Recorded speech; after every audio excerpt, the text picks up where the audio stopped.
Hey tout le monde, bouillon tout le monde, j'espère que vous allez bien, que vous avez passé une très bonne journée. Moi pour ma part, ce fut une bonne journée. Donc voilà, j'espère que vous aussi. Allez, je vais vous faire une vidéo, vous avez vu le titre sur la magie. Donc on va parler un petit peu de magie, on va parler un peu de sorcellerie, voilà, d'envoûtement, de contre-envoûtement, voilà, je vais vous parler un petit peu de tout ça. Alors, bien sûr, je suis pas un aficionado de tout ça, donc j'ai des connaissances, certes, bien évidemment. Maintenant, je ne pratique pas certaines choses, je ne pratique pas de travaux occultes. Non, ça c'est pas du tout ma direction. Je vais vous dire ce que je fais par rapport à ce contexte ésotérique, je vais vous dire ce que je fais. Bon, je vais vous dire voilà, je vais vous dire maintenant. Je fais tout ce qui est nettoyage, dégagement d'énergie négative, tout ce qui est, par exemple, si on vous a jeté, par exemple, le mauvais œil, si on vous a jeté, par exemple, des sorts, etc., ou si, par exemple, vous avez des entités qui sont collées sur vous, là, je vous nettoie, je vous purifie, et je vous mets une protection, ce qu'on appelle, par exemple, pour ceux qui essayent d'envoûter les autres, un contre-envoûtement. Mais ça s'arrête là au niveau de mes compétences. Je ne suis pas là pour faire le retour de l'être aimé. Je ne suis pas là pour faire du mal à quelqu'un, je ne suis pas là pour vous faire, malheureusement, j'aimerais bien, mais vous faire rencontrer quelqu'un. Ce n'est pas ma tasse de thé, premièrement, et deuxièmement, ce n'est pas non plus ce que pourquoi je suis convenu de faire. Voilà, moi je suis convenu de faire seulement pour certaines choses. Voilà. Donc je vais parler donc de tout ce qui est, parce que naturellement j'ai des connaissances, vu que je fais des nettoyages, des dégagements et des contre-envoûtements. Donc je vais vous parler un petit peu de la magie blanche, la magie rouge et la magie noire. Je vais vous expliquer vite fait qu'est-ce que c'est que ces trois concepts de magie et comment ça se pratique plus ou moins, et surtout comment s'en protéger. La magie blanche, il n'y a pas besoin de s'en protéger puisque généralement c'est positif, mais je vais pas commencer à dire, ça c'est après, au moment de la vidéo. Pour le moment, un petit pouce en haut si la vidéo vous plaît, et si elle vous a plu, n'oubliez pas de le mettre à la fin de la vidéo, bien évidemment. Commentez, partagez et vous abonnez à ma chaîne si ce n'est pas déjà fait en activant la petite cloche de notification. Pourquoi ? Parce que sinon vous ne serez pas prévenu des vidéos qui arrivent. Bim balaboum. Et voilà, et vous allez en rater. Allez, on commence maintenant, mais vous connaissez l'histoire, on va commencer avec l'intro.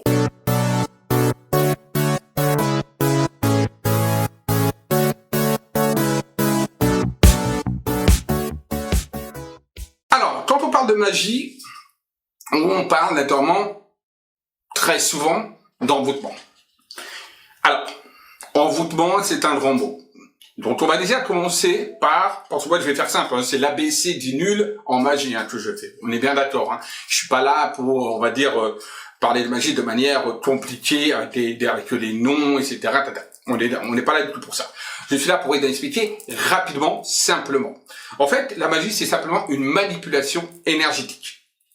Point barre. Déjà, si il faut savoir, c'est une énergie que le praticien émet et qu'il envoie à une autre personne. Que ce soit une énergie positive pour la magie blanche, que ce soit une énergie négative pour la magie noire. D'accord ? Voilà. C'est une émanation d'énergie, c'est une manipulation énergétique, une manipulation de l'énergie. Tout comme par exemple quand on fait du magnétisme, on fait quelque part une forme de magie blanche. Pourquoi ?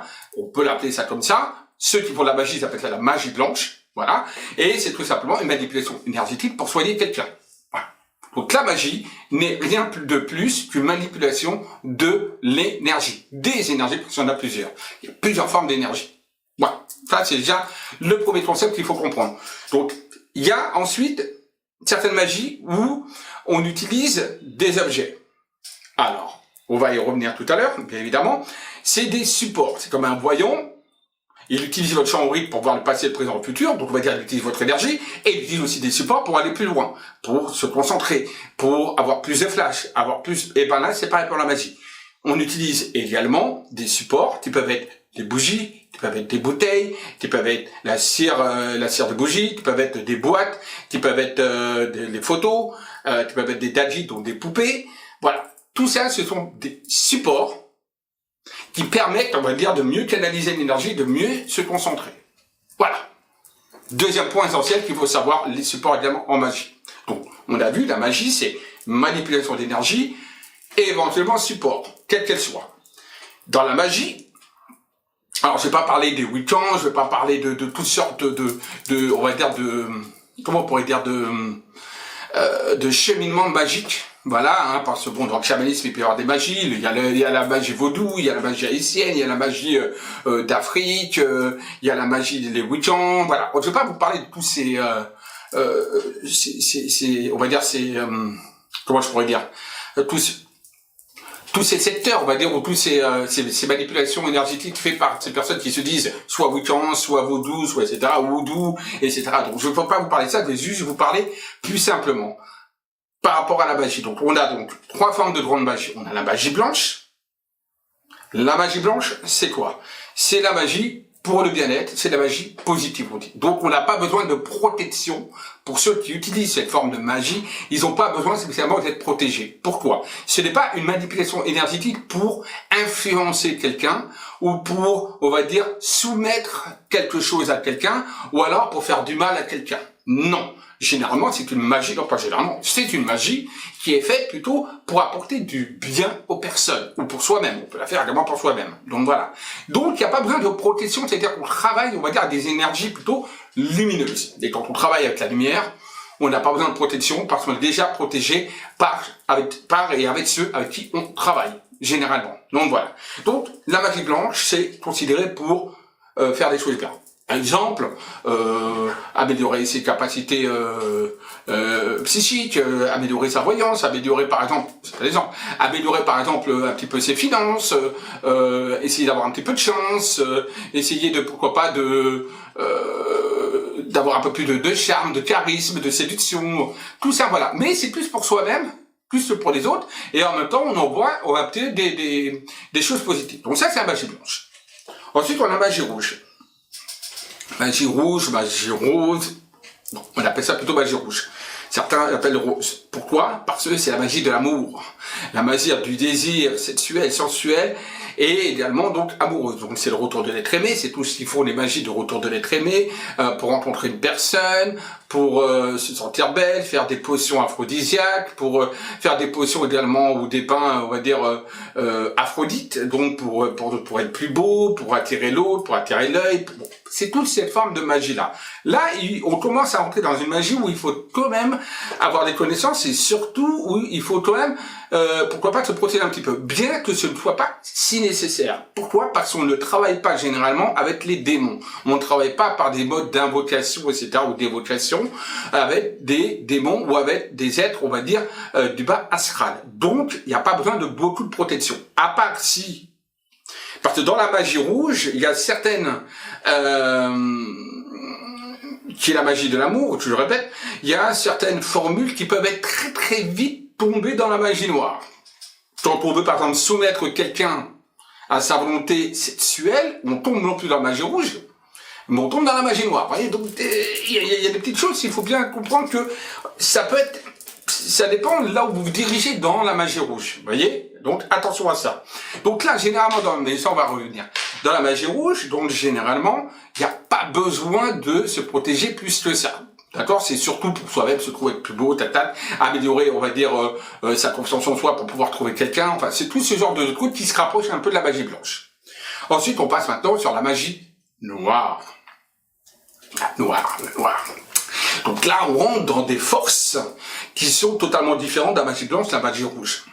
Déjà, ça doit être fait par des gens compétents, ou des gens qui s'y connaissent, donc surtout ne tentez pas de faire ce genre de choses, parce qu'il y a beaucoup de protection à mettre, on va y revenir un petit peu, d'accord? Et donc là, c'est fait vraiment pour soumettre des gens, pour manipuler des gens, pour faire du mal aux gens. Voilà, point. Il n'y a pas photo, c'est ces 3 points-là, voilà, la magie noire, c'est ça, c'est pas pour faire des magnétismes, pour soigner quelqu'un, on va pas faire la magie noire, non. On fera plutôt de la magie blanche. Après, le magnétisme en lui-même, c'est pas de la magie en tant que telle, mais on pourrait, par le biais de la magie blanche, faire également du magnétisme. Donc voilà, donc la magie noire n'est pas faite pour faire du bien. Et non.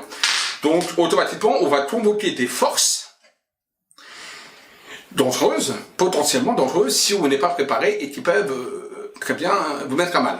Et il y a également le fameux chèque en retour. Donc, il faut se protéger de ça, pour ceux qui pratiquent. D'accord? Alors, il y a différentes formes de protection. Alors, il faut faire déjà un premier grand cercle, qui est un cercle de protection générale, qui commence où on tourne, on va dire, du nord dans les sens des aiguilles d'une montre. On fait 3 fois le cercle comme ça. Voilà, ça nous protège en imaginant donc un mur qui protège de toute énergie négative.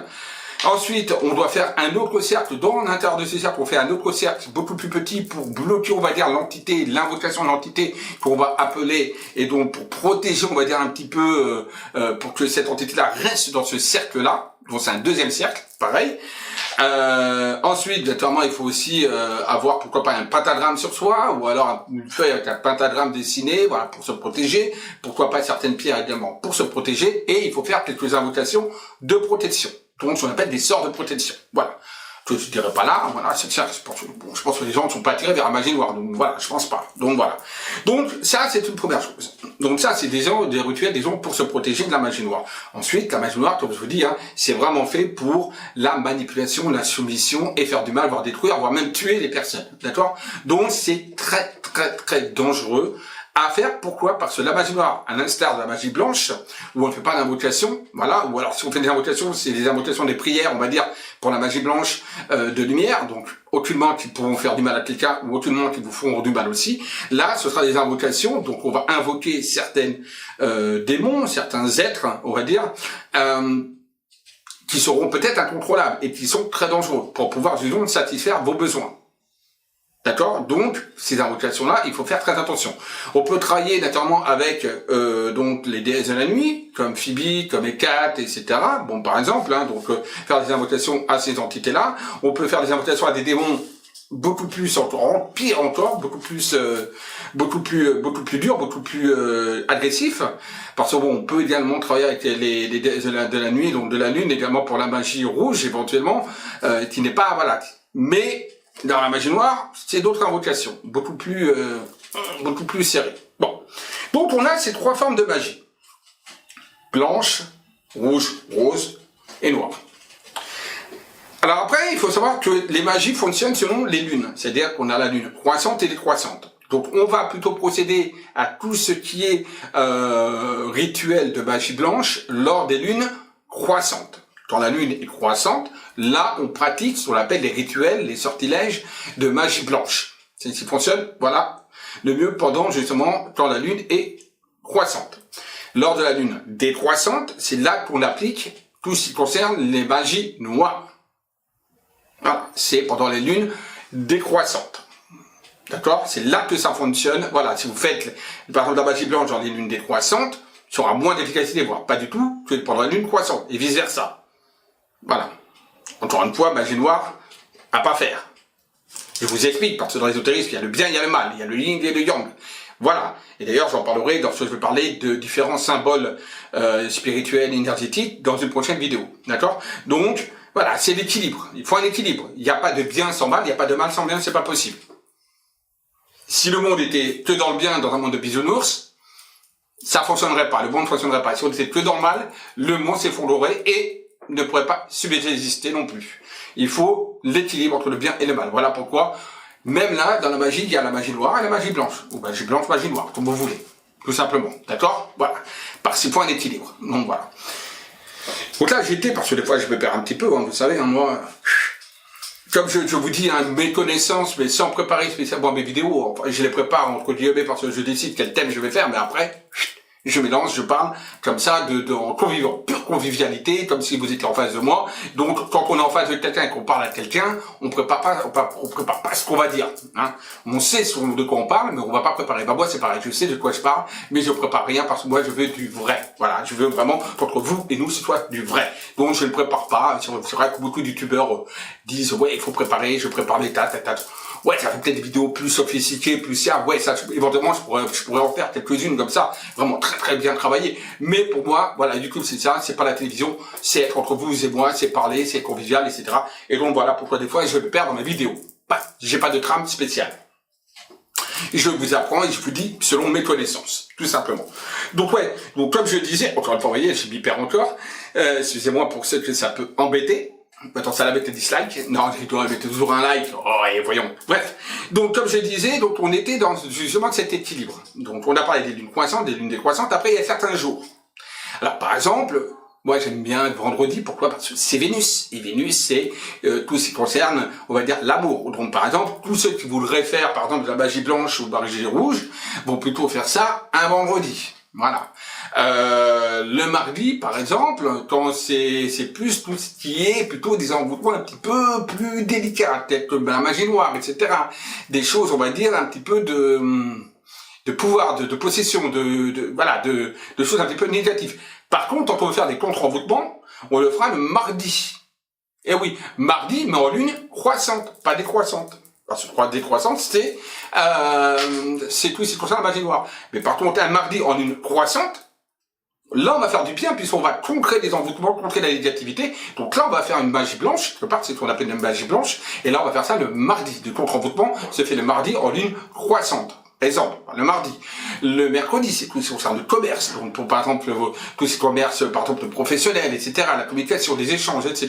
Dans le négatif, ce serait, par exemple, pour la magie noire, ce serait, par exemple, pour détruire le commerce de quelqu'un, pour le rendre financièrement en difficulté, pour lui faire perdre de ses clients, etc. Pareil pour le jeudi, c'est tout ce qui est l'aspect plutôt financier, etc. Bon, voilà. Le lundi, c'est plus un aspect avec la lune, avec la spiritualité, avec également les contacts. Également le samedi, c'est tout ce qui est des contacts également paranormaux, donc ésotériques, etc. Le dimanche, par contre, il est conseillé de ne pas faire de magie. Le dimanche, c'est neutre. Peut-être le jour du Seigneur, je sais pas. Mais c'est vrai que le dimanche, il est dit que il ne faut pas pratiquer de magie le dimanche. Voilà ce qu'il est dit. Hein. Voilà. Donc voilà, donc j'ai parlé des nuits, j'ai parlé de ça, j'ai parlé également des jours, et maintenant, alors je vais pas parler des lunes en signe astrologique, la lune en Scorpion, la lune en Sagittaire, la lune en Bélier, qui a également un rapport par rapport à tous ces magiques, mais là, comme je vous dis, là, c'est l'ABC des nuls au niveau de la magie, hein. Voilà, c'est l'ABC des nuls. Donc voilà, c'est pour apprendre simplement. Juste comprendre un petit peu déjà le B.A.-ba de la magie et de la sorcellerie. Parce que qui dit magie, dit sorcellerie, c'est pareil. Sorcellerie, magie, c'est la même turlute, hein. On est d'accord. Turlute dessus, chapeau pointu. Comme les sorcières. Allez, maintenant, on parlait des contre-envoûtements. Alors, des nettoyages, dégagements, etc. Alors oui, il est important quand on est atteint de mauvais œil, quand tout va mal, etc. Il faut d'abord regarder d'un point de vue matériel, c'est-à-dire d'un point de vue concret. Est-ce que c'est pas nous qui faisons en sorte que ça aille mal? Est-ce que c'est pas nous qui faisons tout et n'importe quoi? Est-ce que c'est pas nous? Déjà, voir déjà notre propre problème à nous. Si ce n'est pas nous, il faut voir éventuellement, ensuite donc on va voir donc un spécialiste, on peut spécialiste, c'est-à-dire un médium, un radiesthésiste, un magnétiseur, enfin ce que vous voulez. Avant tout ça, détournement, vous pouvez avoir un accompagnement avec un psychologue pour voir si c'est pas un problème psychologique. Si rien de tout ça ne fonctionne, donc ça là on va voir donc un spécialiste, médium, magnétiseur, ce que vous voulez, radiesthésiste, qui pourra éventuellement voir si vous avez sur vous une attaque. Une attaque. Ou qu'est-ce qu'on entend par attaque? Alors, soit c'est une attaque par vous-même, c'est-à-dire un auto-envoûtement, et c'est très souvent des auto-envoûtements qu'on se fait, d'accord? Donc si c'est une attaque de vous-même, ce qu'on appelle un contre-envoûtement, un auto-envoûtement, d'accord? Tout simplement. Voir par contre si y a des entités qui sont collées à vous, bon ou malgré vous. Peut-être que vous avez peut-être fait une séance de spiritisme, un Ouija, peut-être que, ou peut-être qu'une autre là, on va dire, c'est bon et malgré vous, ou malgré vous également totalement, si par exemple vous avez rien demandé, mais que vous avez l'entité qui est collée à vous, qui peut vous drainer, et donc vous pomper, et donc vous faire que tout aille un petit peu différemment mal autour de vous. Ou alors, que vous avez eu de mauvais œil, parce que moi j'ai faire de mauvais œil de la sorcellerie, hein, attention. Mais je vous dirai pourquoi. Donc le mauvais œil, quelqu'un qui vous envoyait, on va dire, la scoumoune, quelque part, c'est un peu ça, avoir la scoumoune.